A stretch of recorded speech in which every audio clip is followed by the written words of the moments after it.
In the nearly 4 years of brutal warfare in Ukraine, we've had a front-row seat to Russia's slow descent into chaos, both militarily and economically. Russia's troops are dying in record numbers, equipment is being systematically destroyed, and the perceived cost of the war that was expected to last for a few weeks has spiraled out of control. And beneath the headlines about territorial gains and casualty counts lies a far darker story that reveals just how catastrophically Russia's military is collapsing from within. Russian soldiers aren't just dying at the hands of Ukrainian forces, they're being executed by their own commanders. Some soldiers fight back, killing officers who order them on suicide missions, but that's just par for the course for a military system that has completely lost its bearings and can collapse from within. Let's examine exactly what's happening inside Russia's crumbling military machine and why it could reshape the entire trajectory of this war, starting with the exact scale of Russia's executions. Now, reports of Russia killing its own soldiers aren't just speculation or Ukrainian propaganda. It's derived from documented evidence gathered by Russian independent media, intercepted communications, and testimonies from Russian soldiers themselves. According to a comprehensive investigation by the independent Russian outlet Verstka, Russian commanders across multiple units are carrying out summary executions of their own soldiers. This practice has been dubbed obnullenie, or zeroing out, referring to the act of removing the soldier from both military records and from existence itself. This investigation has so far identified 101 Russian servicemen accused of involvement in these field executions, with 79 of them confirmed through at least 2 independent sources. These are also unlikely to be isolated incidents. Since the start of Russia's full-scale invasion, the main military prosecutor's office has received more than 12,000 complaints related to killings within the ranks. That's not 12,000 complaints total, but complaints specifically about Russian soldiers killing other Russian soldiers. A source within Russia's main military prosecutor's office revealed something even more damning. The agency has imposed an informal ban on investigations into officers fighting in Ukraine, claiming such inquiries could supposedly negatively affect military operations. In other words, Russian commanders have been given carte blanche to execute their own troops with impunity, so long as that doesn't actually impact the bottom line of severely damaging their offensive or defensive positions. If you're unsure whether 12,000 is a small number, know that Russia's total deployment in Ukraine is estimated to be around 700,000, excluding the estimated 1 million casualties. That's roughly 1.7% of the total current number of deployed troops in Ukraine. Alternatively, consider it on a per-day basis, which means roughly 8.9 complaints per day since the war has lasted for 1,345 days at the time of posting this video. That's 8 or 9 instances of a Russian soldier being executed by his own comrades for failing to abide by orders that were likely suicidal in the first place. And the way Russian commanders zero out their troops varies significantly, which reveals the extent of damage inflicted on the military's morale. The first is perhaps the most straightforward: direct execution. This typically happens to Russian soldiers who refuse to participate in what they call meat assaults or human waves, suicidal attacks without adequate support from mechanized infantry, artillery fire, or aerial reconnaissance. Many of these soldiers are simply shot point-blank range in whatever trench the Russian unit is currently sitting in. Medusa's report on zeroing out included a mention of a mobilized soldier named Alexei, who described how, in the 7th Separate Guards Motor Rifle Brigade, those who refused to take part in pointless assaults were executed with automatic rifles, then their bodies either dumped in the nearby river or buried close to the trench itself. In June 2025, a soldier with the call sign Fixer refused to act as a beacon, essentially live bait sent forward without armor or weapons to draw Ukrainian fire and reveal enemy positions. He was beaten on video, tortured with an electric shock device, and then shot dead on his commander's orders. Executions can happen during a mission itself, with commanding officers employing snipers to catch soldiers who are attempting to run from the front line or desert from the unit. By Alexei's count, 2 snipers had killed 20 people in his unit in 2023 and 40 in 2024. Presumably, those same snipers have either continued the streak of executing deserters, which would create dozens more dead, or even more grimly, the snipers themselves might have been removed from service for refusing to execute any more troops on their commander's orders. And given that Russian drone operations have reached a level of competence equal to Ukraine's units, drone operators have also been given the unfortunate opportunity to become part of the zeroing out cycle. Reports from the 139th Separate Assault Battalion suggested that commanders would hold drone operators at gunpoint while directing them to keep deployed troops in sight. Then drone operators would simply deploy the FPV kamikaze drone's explosive onto the soldiers if they ever turned around and ran away from combat. If soldiers aren't executed instantly, they might await what is possibly a worse fate: torture. Some soldiers were reported to have been held in pits or cellars, denied food and water, and beaten multiple times daily. Many die from torture or starvation, while others are forced to fight each other to the death to earn their release. Video footage from May 2025 shows 2 soldiers from the 114th Separate Guards Motor Rifle Brigade in a pit, forced to fight. A voice off camera says, "Commander Kama basically said, 'Whoever fucks up the other one gets out of the hole.'" The 2 men fight with their bare hands, and one stops moving after being put in a chokehold for a minute. We don't see the ultimate fate of the men, and some have suggested that the soldiers are prisoners of war. Medusa's research claims that Kama is the call sign of an actual commander of the 114th Separate Guards Brigade, who has also been accused of extorting money from his troops, which we'll touch on a bit later. And if commanders don't do the killings themselves or direct their troops to execute soldiers, they can always fall back on the tried and tested tactic of sending soldiers on suicide missions. In some cases, these men end up being deployed without body armor, weapons, or even equipment at all. They can't fall back from the mission because the commanders also deploy barrier troops, which are soldiers whose only job is to hold back the line and prevent retreat. Barrier troops then simply force the soldier back or even possibly execute them on the spot if they approach. In one news report from just 10 days ago, Ukraine's drone operators discovered that some barrier troops were also using drones to drop explosives on fleeing soldiers.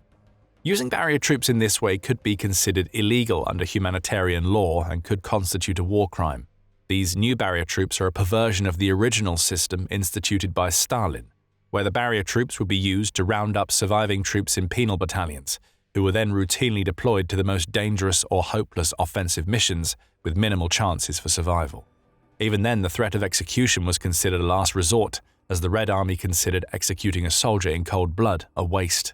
When Russian soldiers are executed by their commanders, the resulting bodies rarely make it home with the truth. Bodies are typically buried in forests or dumped on battlefields with a few rounds fired over them to simulate combat deaths.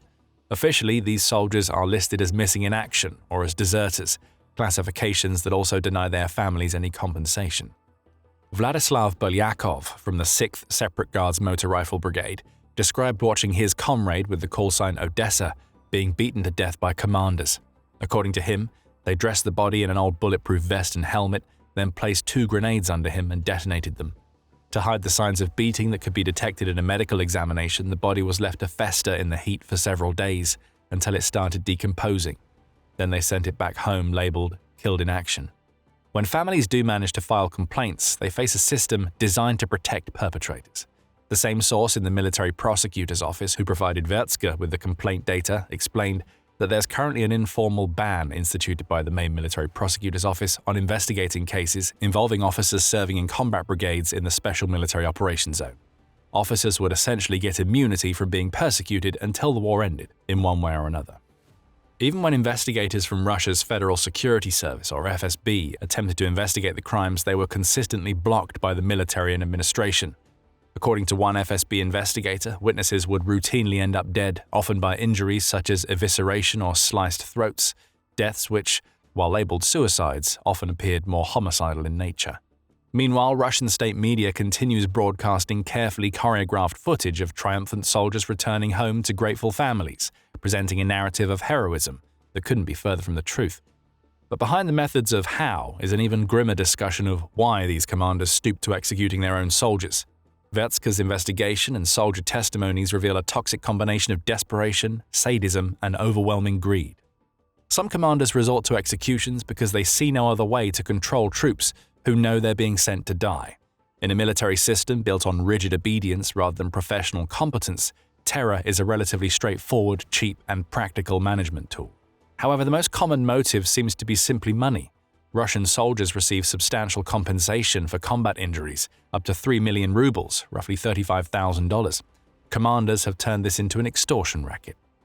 The mother of Andrei Baikov, who served in the 80th Guards Tank Regiment's assault company, explained how her son was hit by a car.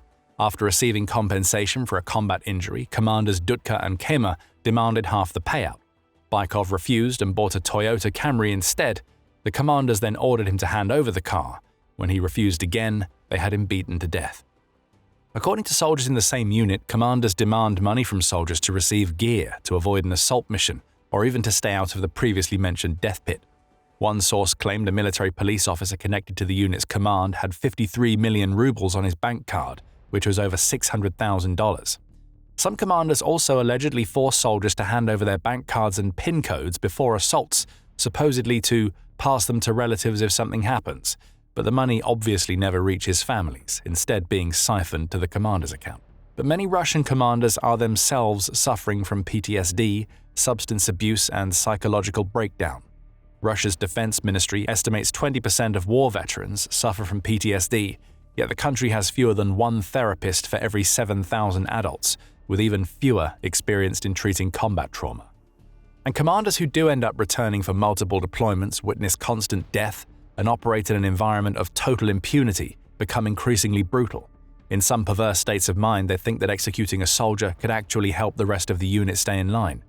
But the zeroing out practice hasn't gone unchallenged. Russian soldiers are increasingly turning their weapons on the commanders trying to kill them. In June 2025, near Bakhmut, in the contested Donetsk region, Russian troops from a motor rifle unit refused suicidal orders to storm fortified Ukrainian positions without adequate artillery or armored support. When their platoon commander threatened to execute soldiers who wouldn't advance, they shot him dead and then surrendered en masse to Ukrainian forces. According to Ukrainian Defense Ministry intelligence, these soldiers then provided detailed information about their unit's condition, the systematic abuse by commanders, and Russia's desperate manpower situation. The report didn't state exact names or precise locations for security reasons, but it confirmed that such mutinies were becoming more frequent. The incident reveals a fundamental breakdown in military cohesion. Soldiers concluded that they were more likely to survive as Ukrainian prisoners of war than under their own commander's authority. On the front lines, they may be shot from both sides. In a POW camp, they could at least have some semblance of normalcy. This represents the ultimate failure of military morale. When troops would rather surrender to the enemy than continue serving their own country, the war is effectively lost, regardless of how many square kilometers appear on military maps. Ukrainian intelligence has repeatedly publicized these intercepted calls describing Russian soldiers discussing violence against their own officers. The I Want to Live campaign, launched by Ukraine, also specifically targets Russian soldiers with promises of humane treatment as POWs and potential asylum. The campaign has been remarkably effective, precisely because many Russian soldiers see Ukrainian captivity as preferable to serving under their own officers. The executions, desertions, and surrenders are also accelerating Russia's already catastrophic demographic crisis. According to Ukraine's Ministry of Defense, Russia has been estimated to have lost 1,140,000 soldiers who were either killed, injured, treated, or injured and discharged entirely. Additionally, by mid-2025, almost 140,000 Russian soldiers had returned to civilian life after fighting in Ukraine, but it's unclear if the 140,000 figure overlaps with the casualty count. What is known is that the returning soldiers face an economy deliberately structured to pressure them back into active service. Military contracts for soldiers in active combat zones in Ukraine pay approximately 3 times the national average salary, with substantial signing bonuses. Contract soldiers can earn over 150,000 rubles per month, or $1,800, with one report suggesting around 210,000 rubles, or $2,600, an amount they'll never see in civilian employment, where the median salary is only 56,000 rubles per month, or $700. This creates a permanent military caste dependent on continued warfare to maintain their standard of living. Veterans who've become accustomed to high military pay to sustain themselves or their families are now facing up to 70% of a pay cut when out of service. The government deliberately sustains this trap through increased incentives to rejoin the fray and reduced social programs for civilians. Russia's 2025 defense spending exceeds 8% of GDP and accounts for 40% of total federal expenditure, levels not seen since the Cold War era. Meanwhile, spending on social welfare policies is projected to decrease by nearly 16% year over year. The government is essentially bribing soldiers with money stolen from Russia's civilian population and future generations. This is supported by British military intelligence revealing that 160 Russian hospitals were closed in 2024, with medical resources redirected from civilian to military sectors. Ordinary Russians face systematic abandonment while soldiers receive preferential treatment. That is, until they return home and discover the support systems don't actually function. Veterans unable to find adequate employment or suffering from untreated PTSD are turning to crime at alarming rates. By March 2025, veterans have killed or maimed more than 750 people after returning home, mostly relatives and friends in domestic violence incidents. Vestka also found at least 190 criminal cases initiated against pardoned Wagner recruits in 2023 alone. These ex-convicts trained in modern warfare and released with legal impunity represent a law enforcement nightmare. Organized crime groups are recruiting former soldiers as contract killers and enforcers, creating yet another layer of organized crime in a country that is already bursting with demographic problems. So what does all of this mean for the trajectory of the war? The combination of systematic executions, plummeting morale, and the economic unsustainability points towards several possible scenarios, none of them favorable for Russia. 1. Russia could attempt to compensate for mounting losses and desertion rates with even more aggressive recruitment campaigns. We're already seeing signs of this as Medusa reported that recruitment in the second quarter of 2025 was less than a third of the same period in 2024, suggesting the pool of willing recruits is rapidly depleting. This is supported by the announcement of the largest fall recruitment drive in the past 10 years, falling exactly in 2025. The Kremlin will likely increase signing bonuses and monthly pay even further, accelerating the economic death spiral. But this approach has diminishing returns. At some point, no amount of money can overcome the knowledge that military service means either death on the battlefield, execution by your own commander, or returning home to an economy that can't sustain you. Secondly, Russia might be forced to abandon contested territory, particularly around Pokrovsk and other parts of Donetsk, as units become combat ineffective due to desertion, surrender, and internal violence. Ukrainian forces have already demonstrated the ability to encircle Russian units and force mass surrenders when morale collapses. In recent months, Ukraine achieved significant territorial gains in the Pokrovsk direction through coordinated drone swarms and ground operations, liberating entire villages and securing the north of the city. Just a few days ago, one of the largest vehicle-supported Russian attacks failed miserably, as Ukraine destroyed 2 tanks and a dozen infantry support vehicles in one fell swoop. If this pattern accelerates, and everything suggests it will, Russia could face cascading unit collapses across the front line. Commanders who've been executing their troops to maintain discipline may find their remaining soldiers simply surrendering or turning their weapons on their officers en masse. Thirdly, Russia might attempt to close out the war through sheer desperation, launching overwhelming attacks regardless of casualties in a final attempt to break through Ukrainian defenses. This would require Russia to fully commit its remaining reserves and accept potentially catastrophic losses. This scenario is particularly dangerous because it could actually lead to tactical nuclear weapons. If conventional forces prove insufficient and Russia faces complete military collapse, Putin might decide that limited nuclear strikes against Ukrainian military targets represent his only option to force capitulation and save face. Such an escalation could have irreparable consequences for the region. Ukraine would face massive pressure to surrender to prevent further nuclear attacks. NATO would face the decision of whether to directly intervene to prevent nuclear weapons use from becoming normalized in modern warfare or cede all momentum and geopolitical influence to Russia and China. And a potential NATO-Russia conflict brings about an even worse escalation, with more potential for a full-out nuclear war if Putin senses his reign is done and wants to go out with a bang. Perhaps the more likely scenario is one where Russia's military simply disintegrates from within before any of these external scenarios fully play out. The losses could reach a tipping point where the military becomes functionally inoperable. An analysis from the Jamestown Foundation draws parallels to how veterans of the Soviet-Afghan War, Afghansy, contributed to increased crime and social instability near the end of the Soviet Union. But the scale this time is exponentially larger. While the Soviet-Afghan War deployed roughly 620,000 soldiers over 10 years, with 15,000 to 25,000 casualties, Russia has suffered over 1 million casualties in less than 4 years, with approximately 1.5 to 2 million soldiers rotating through Ukraine.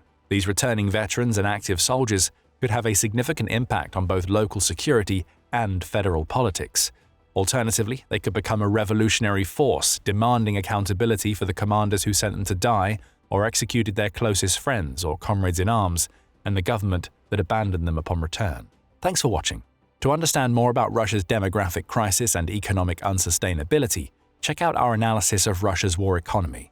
And to stay updated on the most critical developments in the war in Ukraine and global conflicts, subscribe to The Military Show for daily videos.